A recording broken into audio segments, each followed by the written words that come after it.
Ya, seperti biasa malam ini Bante akan menyampaikan ya sharing dhamma singkat tentang kusala, tentang perbuatan baik atau berbuat baik. Sepertinya semuanya sudah terbiasa dengan berbuat baik ya. Dan semoga terus konsisten untuk berbuat baik dari sekarang dan ke depannya. Karena dalam Buddhis, berbuat baik ini adalah hal utama. Ya, hal berbuat baik ini adalah hal utama yang Buddha katakan ya kusala upasampada. Ya, banyak melakukan kebajikan.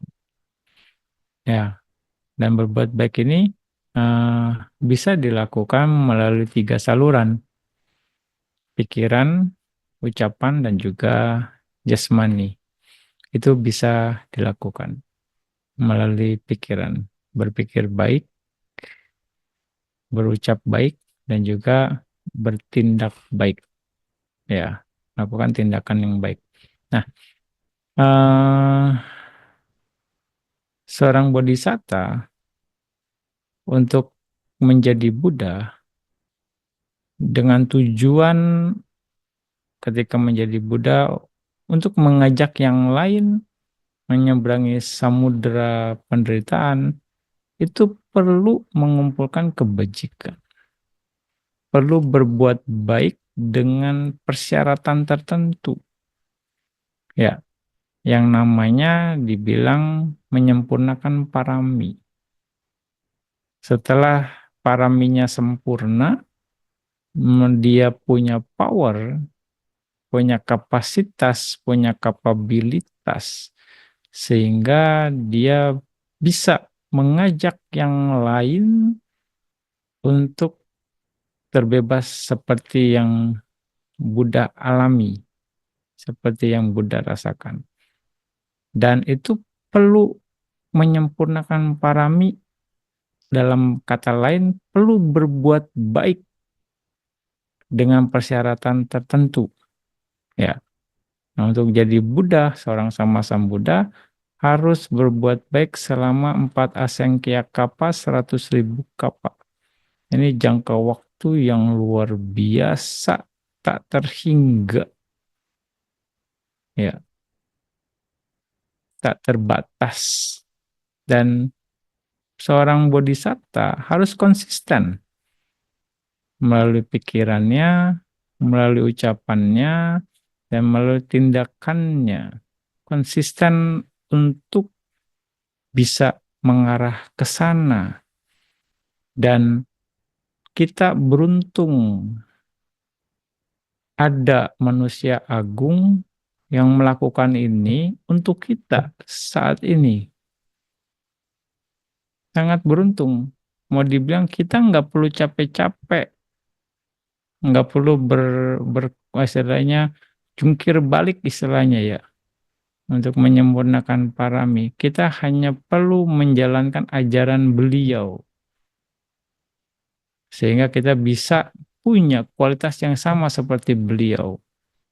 Tapi beliau, manusia agung ini, harus berkorban, bisa dikatakan. Harus istilahnya memperkuat kapasitas dia, memperkuat kapabilitas dia, memperkuat daya tahan dia, ya, memperkuat kekuatan dia untuk bisa mengajak semua makhluk ya, termasuk kita di sini saat ini, gitu. Makanya kita perlu sangat respect dengan Buddha yang karena kapasitasnya dia, karena pengorbanan beliau untuk mengajak kita, ya salah satunya untuk terbebas. Dan tugas itu hanya bisa dilakukan oleh manusia agung, manusia dengan hati yang mulia, manusia yang betul-betul punya pemikiran yang luar biasa. Ya, kayak kita perlu menunjukkan respect kita dengan karena kebaikan, karena maha karunanya beliau terhadap semua makhluk, dan kita masih ada di lingkungan ini. Kita ada dalam circle-nya Buddha, walaupun kita tidak bertemu langsung, tapi damanya kita rasakan. Ya, inilah dasar kenapa kita harus mengerti bahwa Buddha ini sangat berkualitas. Ya, kita sangat beruntung mau dikatakan bertemu dengan beliau, walaupun ajaran yang sekarang kita rasakan. Ya, di situ. Dan berbuat baik itu akan menghasilkan kebajikan. Nah, kebajikan ini kualitasnya yang dapat membersihkan pikiran. Ya, karena ketika kita berbuat baik, dipastikan tidak ada ketidakbajikan dalam pikiran kita. Secara alamiahnya ya. Ketika kusala muncul, maka tidak akan ada akusala yang muncul juga dalam pikiran seseorang, dalam pikiran kita. Kita harus mengerti secara alamiahnya seperti itu. Ya. Tapi ketika kita berbuat baik, maka kita harus menjaga kemurniannya. Kita harus menjaga dari hal-hal yang bisa mempengaruhi atau mengotori kebaikan itu sendiri. Nah, ini kadang kita nggak sadar dari sisi niat, dari sisi apa namanya pengertian kita. Nah, itu akan justru malah merugikan kita pada pada saat kita berbuat baik karena apa namanya kualitas kebajikannya tidak maksimal. Nah, hal ini berhubungan ya menghasilkan kebaikan yang berhubungan dengan apa yang baik dan bermanfaat bagi diri sendiri dan yang lain ya dan dapat meningkatkan kualitas pikiran kita sendiri karena sesuatu yang bermanfaat sesuatu yang baik itu pasti apa namanya bermanfaat bagi diri sendiri dan juga yang lain. Nah, itu akan dapat meningkatkan kualitas pikiran kita. Kalau kita apa namanya emphasize-nya atau niatnya ke sana. Hal yang bermanfaat. Dengan bermanfaat kita akan mau melakukannya. Hal yang baik ya kita akan mau melakukannya. Ini baik untuk diri saya dan juga orang lain. Tidak ada yang dirugikan. Ya, dengan begitu kualitasnya akan bertambah secara alamiah. Ya. Nah, eh, kebajikan itu bermanfaat karena kekuatan yang melindungi. Ya, kekuatannya melindungi dan dapat bertahan lama. Nah, kekuatan yang melindungi inilah akan berasosiasi dengan kebaikan itu sendiri dan kemurnian pikiran. Ya, kebaikan itu sendiri dan kemurnian pikiran. Karena semakin murni pikiran kita pada saat berbuat baik, maka kekuatan karma baiknya akan superior. Karena superioritas itulah yang membuat kita terlindungi. Ya, terlindungi karena kekuatan kekusalannya atau kekuatan kebajikannya itu besar energinya bisa dikatakan. Nah, itu akan dapat bertahan lama. Nah, makanya itulah akibat dari perbuatan baik. Perbuatan baik yang dilakukan melalui pikiran, ucapan, dan juga perbuatan jasmani.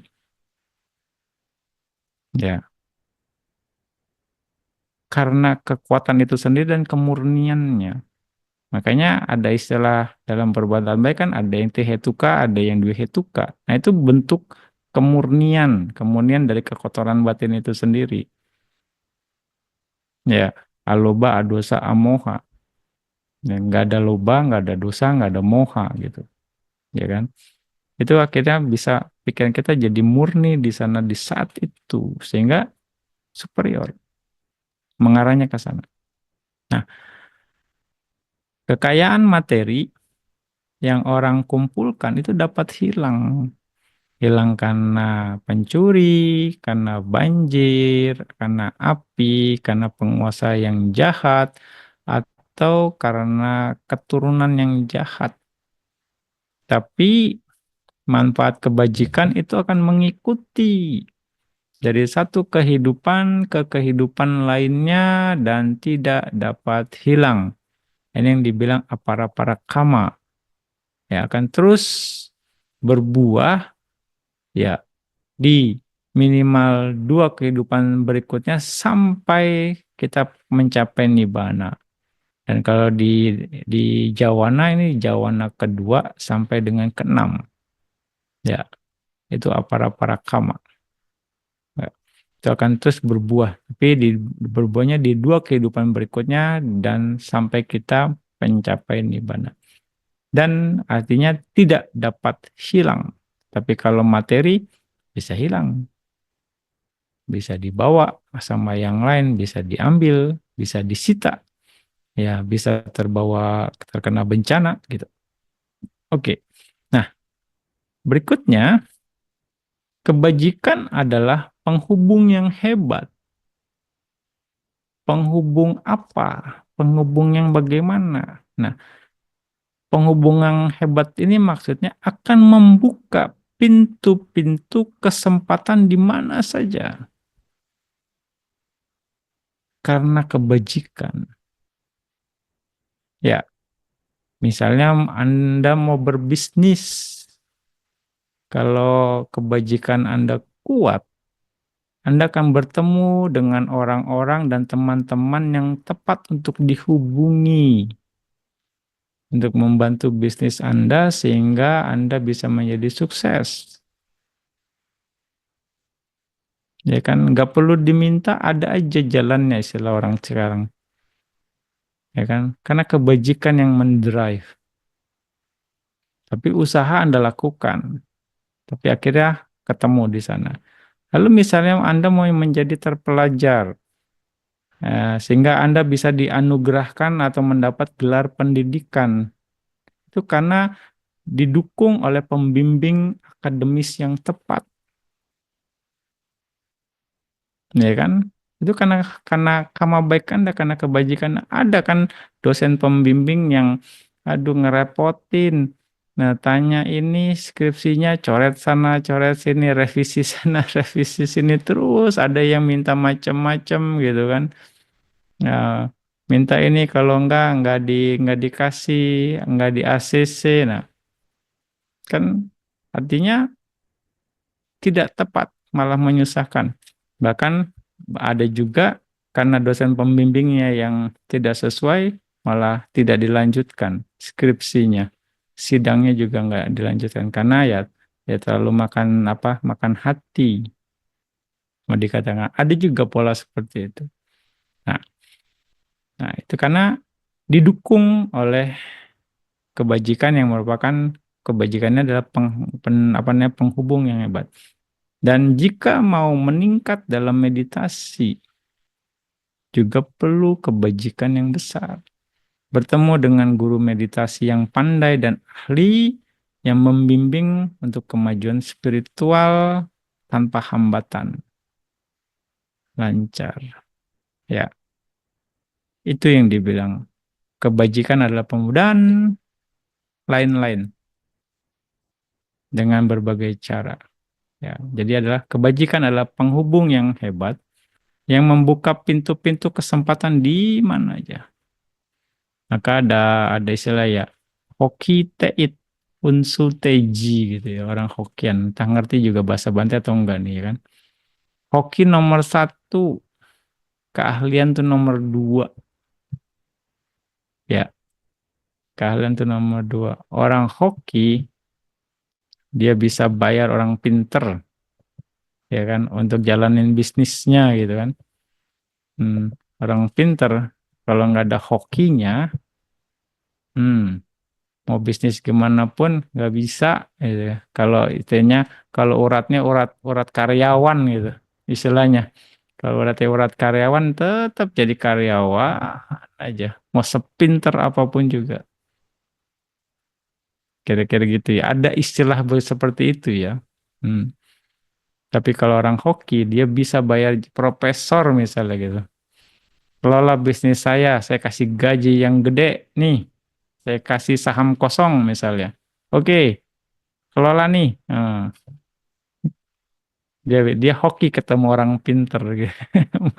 Ada istilah gitu kan.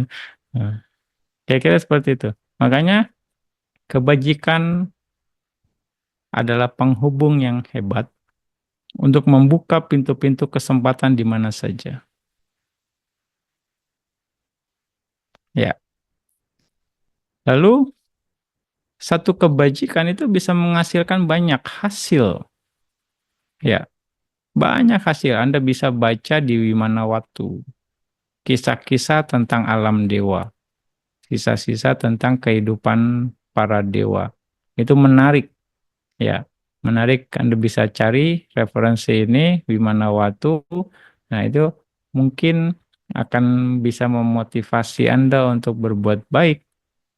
Ya, karena memang banyak hal yang bisa Anda renungkan. Oh, ternyata seperti itu ya kebajikan ya.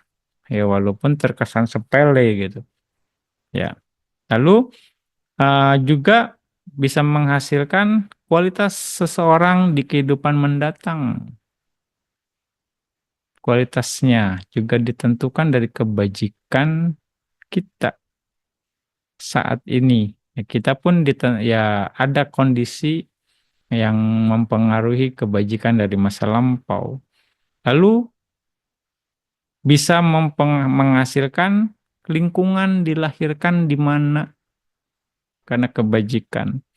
Juga kekayaan, kaya atau miskin juga bisa mempengaruhi usia hidup dan juga kedudukan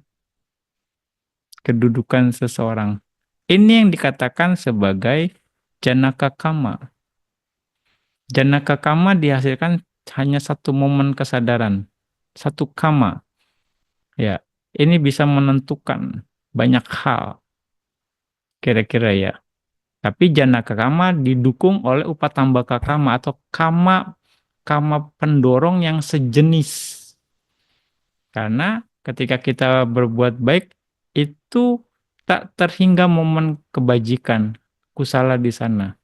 Ya, sering Bante contohkan begini saja miliaran momen, misalnya menjentikan jari, miliaran momen terbentuk. Kalau Anda misalnya berbuat baik secepat jentikan jari ini, ya miliaran momen kusala terbentuk di sana pada saat itu.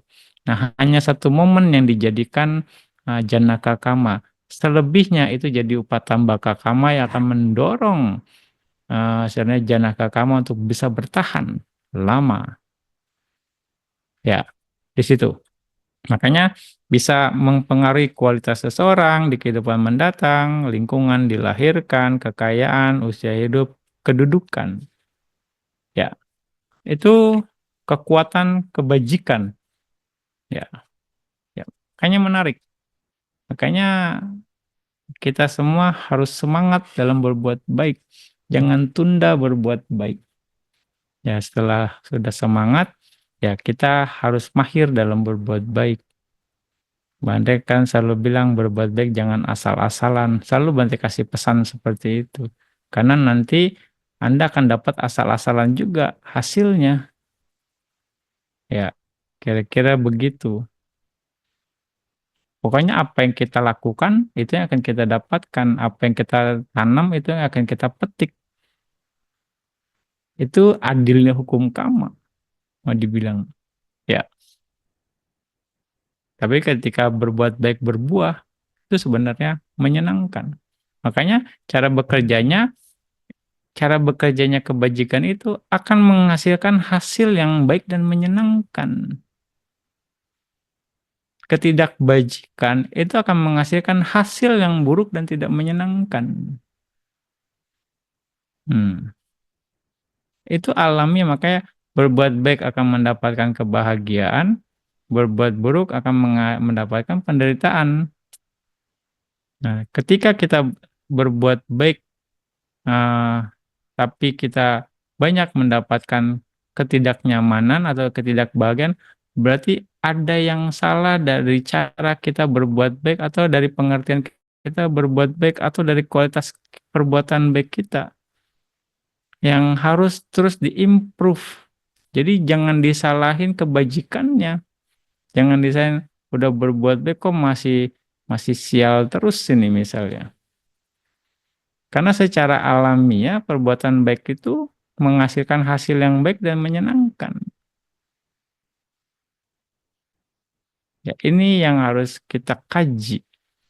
Ya, secara alamiahnya ke sana. Jadi tidak ada yang bisa tidak jadi bukannya malah menyalahkan kebajikan. Sudah misalnya ke wihara, kok begini-gini aja ya. Anda ke wiharanya ngapain di wihara gitu kan? Di wihara gosip, di wiharanya bikin aku salah, nambahin kilesa ya. Ngapain juga ke wihara kalau seperti itu? Berarti kan Anda nggak mengkontrol, mengendalikan tindakan Anda ketika di lingkungan yang baik gitu kan. Nah, bisa saja seperti itu. Nah, kok praktek dhamma seperti itu nggak berubah? Praktek dhamma yang seperti apa yang dia lakukan sehingga tidak ada perubahan? Ini kan harus dipertanyakan lebih jelas. Oh, praktek dhamma dia asal-asalan. Praktek dhamma dia misalnya kalau ada momen tertentu aja, praktek dhamma dia misalnya kalau ada bante aja, nggak ada bante mah oke-oke aja, los-los aja, atau praktek dhamma dia oh cuma sekedar berdana doang. Nah, jadi kita harus lebih spesifik untuk bisa tahu gambaran terhadap kualitas seseorang. Nah, sehingga kita tidak salah menilai pada akhirnya. Ya, ini yang data-data ini harus kita terus lakukan, kaji, ya, supaya kita tidak tidak tidak salah menilai. Tapi sekali lagi, perbuatan baik itu hasilnya akan baik dan menyenangkan. Ketidakbajikan itu menghasilkan hasil yang buruk dan tidak menyenangkan. Siapa yang berbuat baik akan mendapatkan kebahagiaan, siapa yang berbuat jahat akan mendapatkan penderitaan. Itu nature law, hukum alamiah, hukum karma. Nah, sekali lagi, ketika kita berbuat baik tapi tidak menghasilkan kebajikan, nggak masalah juga. Ya, Buddha katakan seorang berbuat baik tapi perbuatan baik itu belum berhasil menghasilkan akibat, minimal keburukan sudah menjauh. Ya, ketika kita berbuat jahat, walaupun akibat dari perbuatan jahat itu belum diterima, tapi kebaikan sudah menjauh. Ya, pegang kata-kata Buddha ini. Jika Anda belum mendapatkan hasil, setidaknya ya ketidakberuntungan sudah menjauh dari Anda, dari kita. Tapi kalau misalnya kita berbuat baik masih ada saja, berarti ada yang perlu diperbaiki dari cara kita berbuat baik, dari sudut pandang kita berbuat baik, dari kualitas kita berbuat baik. Nah, kita harus koreksi dari niat kita berbuat baik, dari ketulusan kita berbuat baik. Ya, karena balik lagi, dhamma ini berbanding lurus. Ya, bukan berbanding terbalik, berbanding lurus. Lagi, dan lagi. Ya, oke. Nah, eh, kebajikan secara internal, secara diri sendiri, itu akan membuat pikiran bahagia dan pikiran menjadi baik. Pasti ketika berbuat baik akan ada energi kebaikan itu sendiri, energi positif dari cita dan cetasika yang terkumpul. Ya, maka pikirannya akan jadi baik. Karena balik lagi ketika berbuat baik hanya kusala cita aja yang muncul pada saat kita berbuat baik, makanya jadi baik pikirannya. Ketika kusala cita banyak muncul dalam pikiran, itu akan membuat pikiran seseorang bahagia. Ya, nggak stres, nggak khawatir, nggak ragu, nggak bingung, nggak takut pada saat berbuat baik. Ya, logikanya ke sana. Nah, secara eksternal, kebajikan itu adalah keadaan yang menyenangkan. Ya, menyenangkan bagaimana? Umur panjang, badan sehat, kaya raya, karakternya, dan juga akan membentuk karakter yang baik dan kemampuan seseorang. Ya, dan kemampuan seseorang. Nah, alam-alam yang tidak menyenangkan setelah dilahirkan lagi bisa disebabkan karena ketidakbajikan. Seseorang terlahir di alam-alam yang tidak menyenangkan itu bisa karena ketidakbajikan atau aku salah yang kita lakukan. Juga kurangnya kebajikan bisa mengarah seseorang lahir di tempat-tempat yang tidak menyenangkan. Ya, jadi bukan cuma karena aku salah saja kita bisa terlahir di alam-alam yang tidak menyenangkan. Kurangnya kebajikan itu juga bisa mengarahkan seseorang lahir di tempat-tempat yang tidak menyenangkan. Ini yang harus memotivasi kita untuk mengerti. Ya, secara gamblangnya nih ya, seseorang yang terlahir di alam apa ya atau di alam neraka itu pasti kualitas makhluknya pati sandinya kan rendah. Ya, dia rendah, ya ahetuka. Lalu kalau dia terlahir sebagai manusia, karena dari kualitas pati sandi yang rendah, dia akan terlahir di manusia, manusianya pun dua hetuka, dua akar. Dan itu pasti akan ke alam ke apa namanya kondisi yang tidak menyenangkan lahir sebagai manusia juga. Misalnya dia terlahir di manusia, misalnya karena dua hetuka, karena karma baiknya kurang, dia terlahir di kolong jembatan, terlahir istilahnya jadi ya di pinggiran, misalnya atau di gelandangan jadi seperti itu. Nah, itu akan menyebabkan dia mudah untuk melakukan, istilahnya beban hidupnya berat, kondisi pergaulannya keras, yang menyebabkan dia gampang untuk melakukan pelanggaran sila, ya kan? Dia cari makan aja susah gitu kan, ya bertahan hidup aja susah.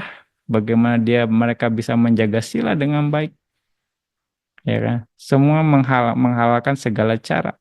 Nah itu menghalalkan segala cara, sehingga kesempatan dia untuk terlahir lagi dalam apa ya itu sangat besar. Karena terlahir di tempat-tempat yang tidak menyenangkan, artinya di tempat-tempat yang tidak sesuai untuk praktek dhamma, itu bisa mengarahkan kita ke alam apa ya terbuka lebar. Itu karena apa? Sekali lagi, karena kurangnya kebajikan. Karena kurangnya kebajikan. Oke, bisa paham ya? Jadi kadang kita jangan apa namanya nyalain karma buruk aja nih berbuah. Aduh, karma buruk saya berbuah. Jangan pikir gitu juga. Oh, kebajikan saya kurang nih. Kalau kayak gini sini mungkin ya. Ya, jadi itu yang memotivasi kita untuk berbuat baik. Ya, untuk berbuat baik. Lagi, dan lagi. Oke, lalu terlahir di alam-alam menyenangkan itu dapat bertahan selama kebajikan masih ada. Artinya selama kekuatan kebajikannya ada, kita akan terus bertahan di alam-alam yang menyenangkan. Ya, di kondisi yang sesuai. Kira-kira begitu. Dan orang-orang tidak dapat membawa apapun setelah mati, kecuali apapun yang dilakukan, kebajikan dan juga ketidakbajikan.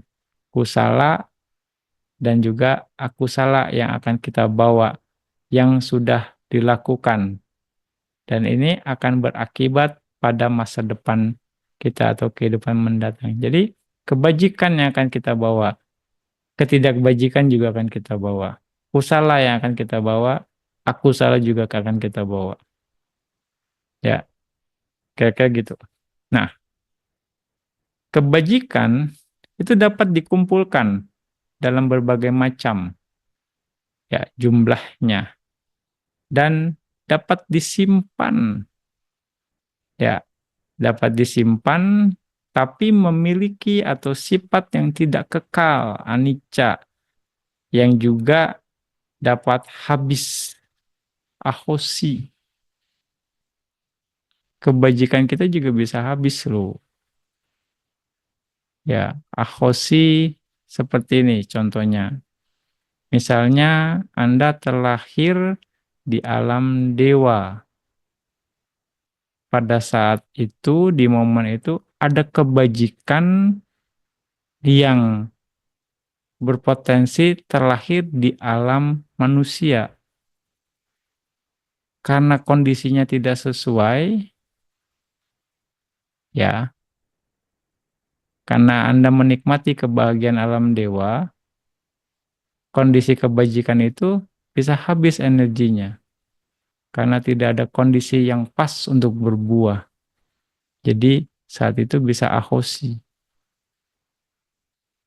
Ya, seperti juga seorang sotapana, ya, ketika sudah mencapai Maggapala Sotapana, maka semua ketidakbajikan atau kusala yang menyebabkan dia terlahir dalam apaya ahosi.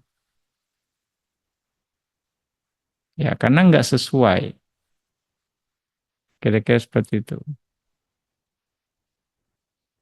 Nah, begitu juga ketika misalnya Anda terlahir misalnya di alam apaya, kita terlahir dalam apaya, kebajikan yang sesuai misalnya terlahir di alam dewa, itu akan ahosi.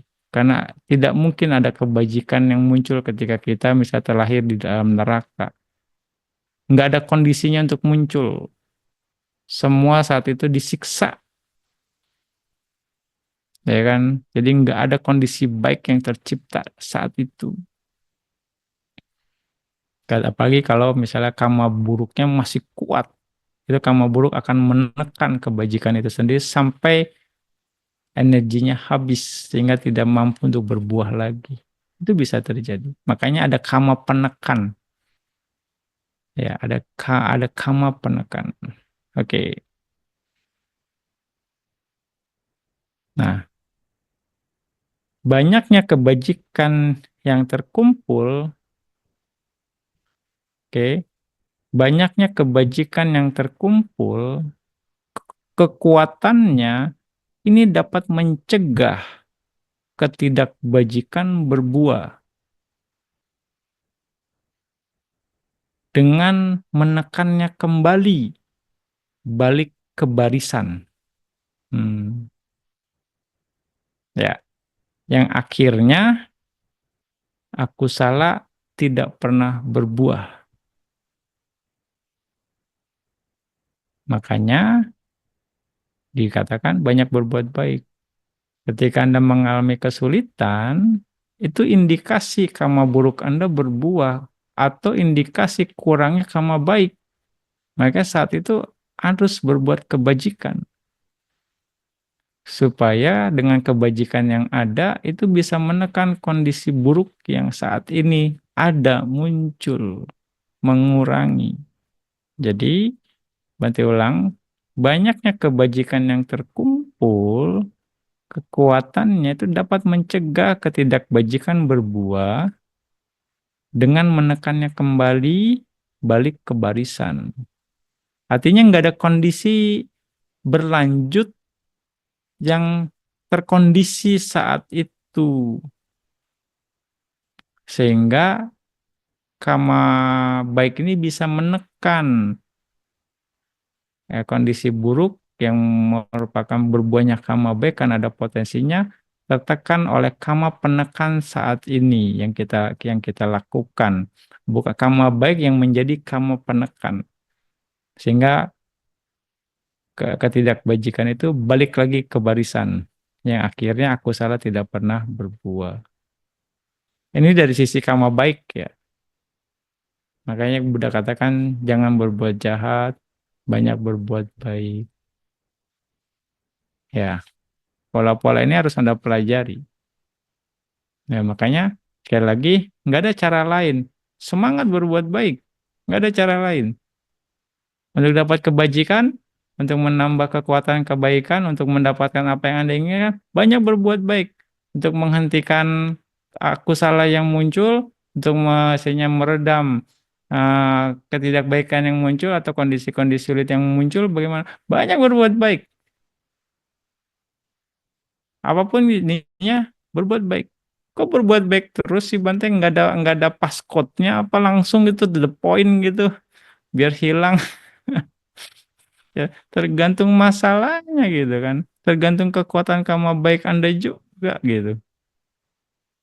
Sampai seberapa kuat Anda bisa melakukannya, seberapa besar kekuatan kebajikan yang Anda lakukan. Makanya, nah, seperti itu ya, serba-serbi tentang kebajikan. Dan kebajikan itu diibaratkan air yang dingin.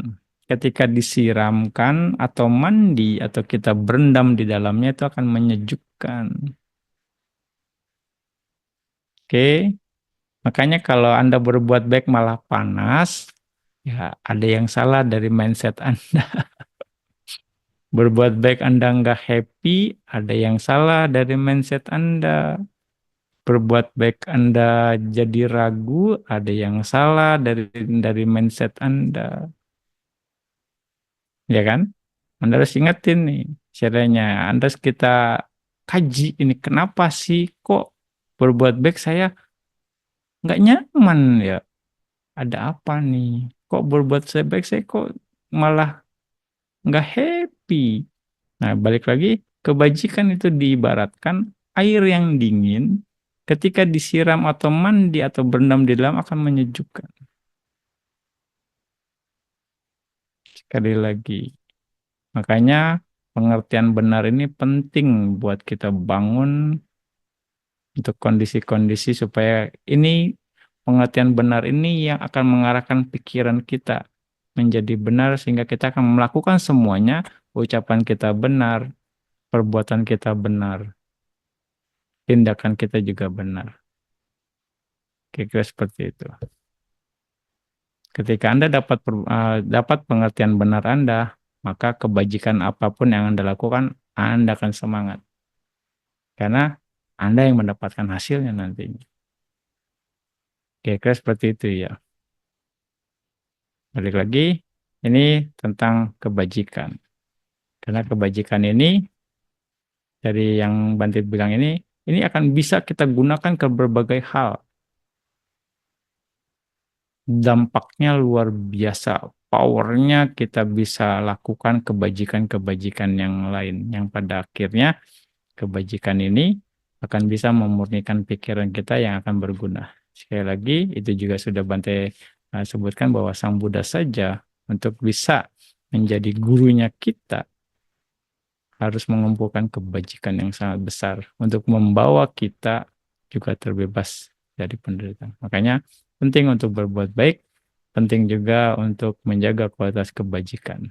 Ya, makanya tetap semangat berbuat baik kapanpun, dimanapun, pada siapapun, ketika kita jalannya dalam kondisi apapun, kondisi siap, kondisi kita tidak siap, kita siap berbuat baik. Kondisi kita happy, tidak happy, kita happy berbuat baik. Ya, kira-kira seperti itu. Sehingga itu akan menjaga konsistensi kita dalam berbuat baik. Oke, tetap semangat berbuat baik. Selamat berbuat baik. Semoga perbuatan baik yang akan memberikan manfaat baik untuk kita semua.